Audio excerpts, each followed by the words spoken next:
So good to see you again. Well, not good, really.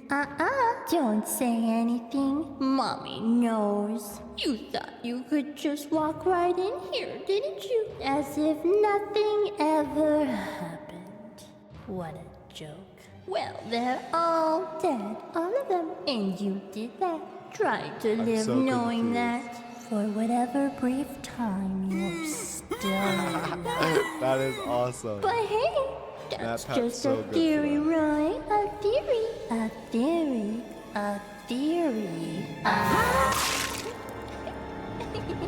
That is awesome. Hello, Internet! Welcome to Game Theory, the show that's been popular for 11 years but still hasn't landed a movie deal. Don't know why I felt like mentioning it here. On a completely unrelated note, a few weeks ago we finally saw the release of Poppy Playtime Chapter 2, Fly in a Web. And this thing was longer than a tech demo, so hey, big wins over Part 1. But no, the team wasn't content to stop there. Poppy Playtime's newest chapter went above and beyond, mostly just requiring filled players it to master with not just more one, puzzle. but two different gameplay styles. Like Whack-a-mole and Simon I feel Says. like there wasn't a whole lot. Yellow! Well, I guess We're they had not the game. violent!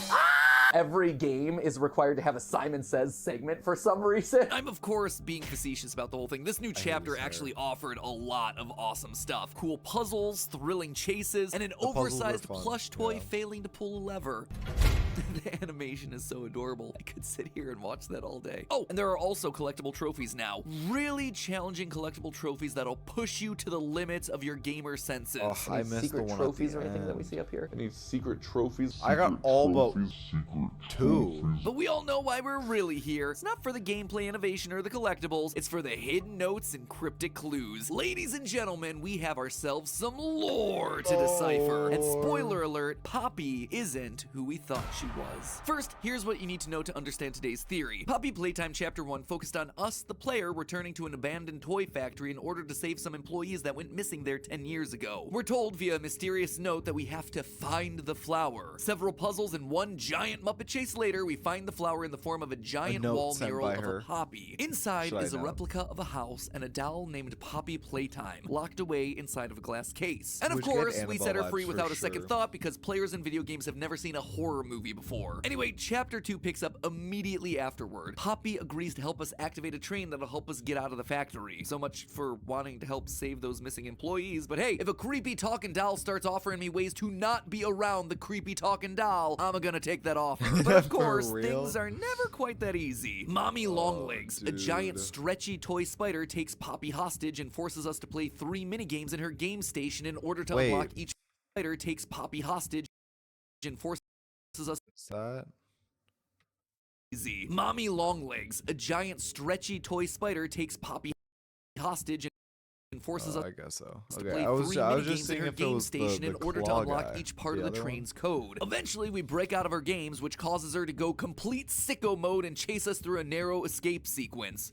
Where have I seen something like that before? In the end, she gets caught in a grinder and her remains are dragged away by a mysterious claw. We rescue Poppy, get on the train, but surprise, surprise, she betrays us, crashing the train and forcing us even deeper into the factory. So, those are the highlights from the chapter, but we're still left with a lot of overarching questions. Who are we? Where are these missing employees we're so concerned about? What's the true nature Dead of or the made toys, into and who's toys? secretly pulling the strings behind all of this? Well, I think I have the answers to each and every one of those questions, and the last one is probably the best place to start. As I just talked about, Please after call defeating him Mommy, we Toy see her Maker. remains get dragged away Please. by a mysterious claw.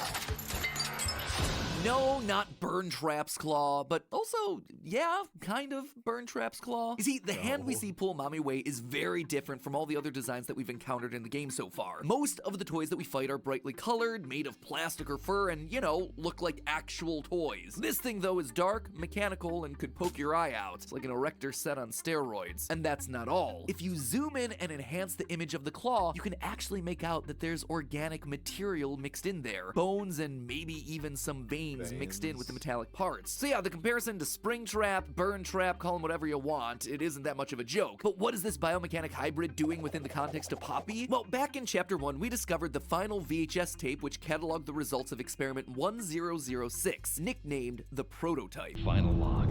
In relation, Experiment 1006.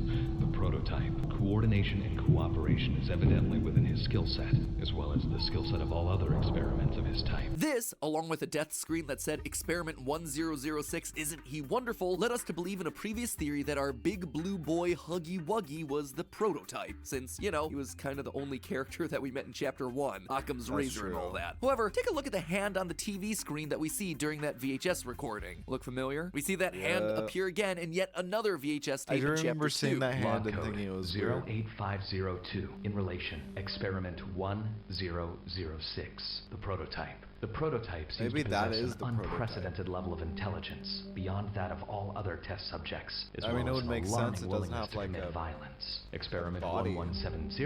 Huggy It's Wuggy remains just- the optimal outcome due to his sufficient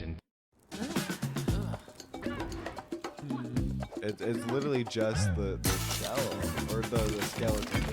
It doesn't have like a shell or a body or intelligence anything. paired with maximum obedience. Obviously, this outright tells us that Huggy isn't Experiment 1006, and that it's instead the owner of this mysterious claw. So that's what the prototype is, but what makes it so special? Well, during that same VHS tape, we also hear how the prototype takes apart an alarm clock and uses it to make a laser pointer. In short, it's smart and it's able to repurpose things, which would explain Mommy's concern in this moment. What have you done?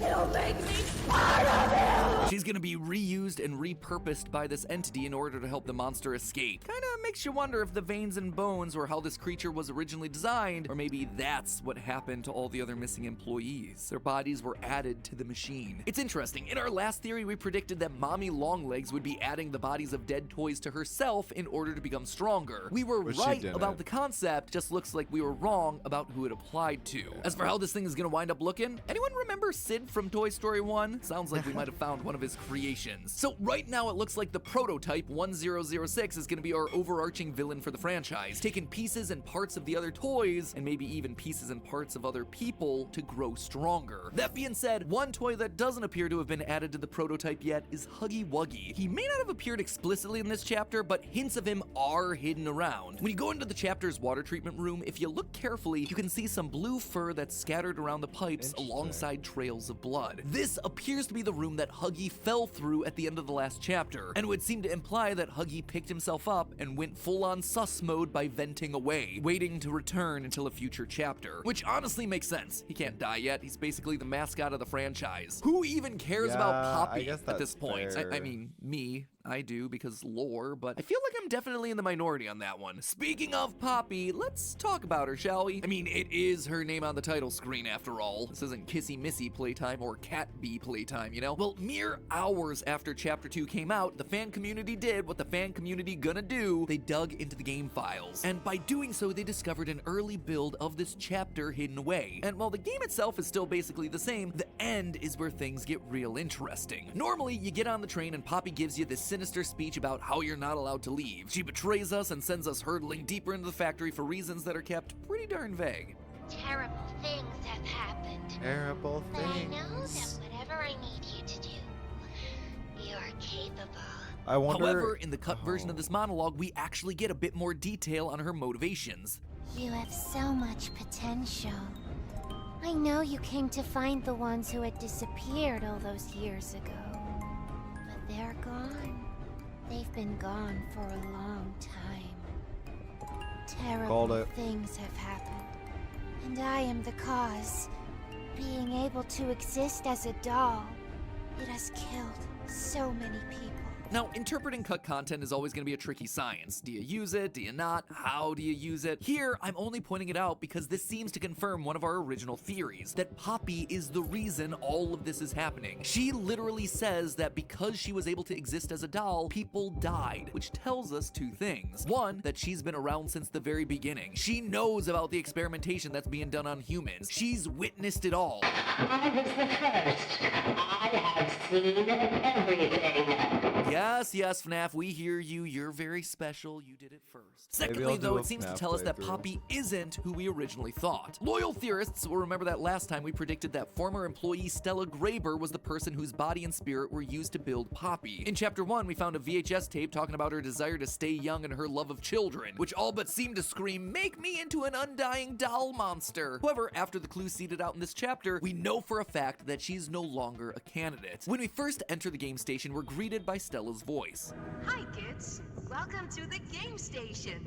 I'm Stella, and we've got 3 super duper fun games to play. Her name also appears on the bottom of a document outlining how to test children using the various game station modules. Quote, "Give all reports to Ms. Stella Graber to sort through." So Stella must have was been, like, clearly a involved worker with or a whatever scientist. experimentation was going on at Playtime Co. And since these experiments were started because the living doll Poppy existed in the first place, Stella can't be Poppy. In that same document, we also see references to Mommy Longlegs. Now, if you look closely at the Mommy Longlegs commercial that plays at the top of the chapter, you can see that it's dated 1991. Poppy was meant to be the first living toy developed back in 1950. Therefore, if Stella was alive around the time of Mommy Longlegs, then she couldn't possibly be inside Poppy. So if Poppy isn't Stella, then who is she? Well, early in Chapter 2, we visit Elliot Ludwig's office, founder of Playtime Co. It's here that we learn that he experienced a tragic family loss sometime in the 1960s. In the 1960s, an unfortunate family death had pushed Ludwig down to his lowest. This loss is what spurred him to work harder and build an empire around his toys. Now, it's not actually clear who this family member was. You would suspect his kid, right? Kid dies or is dying and he finds a way to make her into a living toy.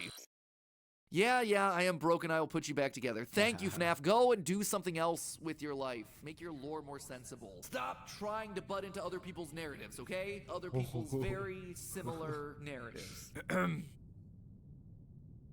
But as I was saying, you would suspect that he's doing this for his kid, right? And that's who Poppy is. It's his daughter. But there's a wrinkle to that, and it's not coming from the game, but rather the game's website. You see, we know via a newspaper article hidden on the About section of Playtime Company's merch website that Elliot's wife divorced him in 1930. This means that if a child came from that relationship, that biological son or daughter would have been in their 20s or 30s when Poppy was created. It seems a bit old, to be honest. The loss could have been a grandchild. That's definitely a possibility. But for me, I think the most likely option was that it was an adopted daughter. In Chapter 1, we see a lot of posters hanging on the walls talking about Playtime Co.'s adoption initiative. What if that program was initially started because Elliot had an adopted child himself, and he wanted to bring that joy to other families, thereby modeling it in those Playtime Company values. And then, when his daughter doesn't sound dies like or a is bad suffering, guy. he, has to find a way to put her back together. So, his adopted child dies tragically, and he tries something to revive her, probably by fusing her with Poppy. And it works. Something he does works. She's in the doll, but he's not exactly sure what he did. Might I suggest trying Remnant or Agony? Sorry,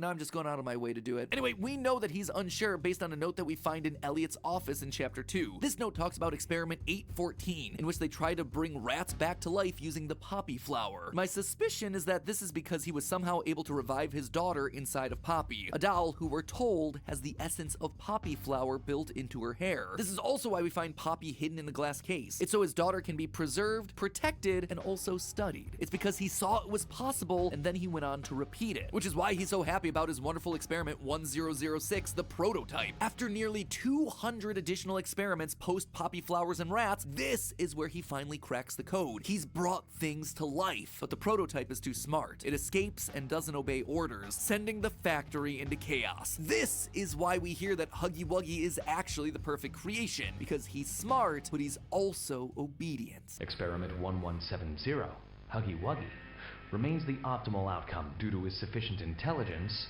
paired with maximum obedience. And that, my friends, is the story of how everything I wonder what started happened to at all Playtime the Co. other We now know that Elliot Ludwig's adopted experiments daughter is likely the between entity those. inside the Poppy doll, and that our overarching villain for the Because series is obviously the the rest prototype, the before first successful 1006 recreation of that technology, are of bringing bad. something back to life. A So they toy that probably just steals died and or uses the something? pieces and Like parts of the other rat, things to make itself 814. stronger. But there's still lots more to discover here. Who or what is inside the other toys? Are they employees or are they they something else? What about the mysterious death screens that we see each time we die? What are they trying to tell us? If people are inside of toys, then what about the prototype? Is it someone important, or is it just a random collection of people? And probably the biggest question of all, who are we in relation to all of this? I suspect that I may have figured out our character's name and possible role in the company, but answers to that and more will have to wait for next time, just because I have a few other things that I want to double check inside the game first. So make sure you grab pack that subscribe button to guarantee that you see our second part of Chapter 2's coverage when it comes out here in a week or two.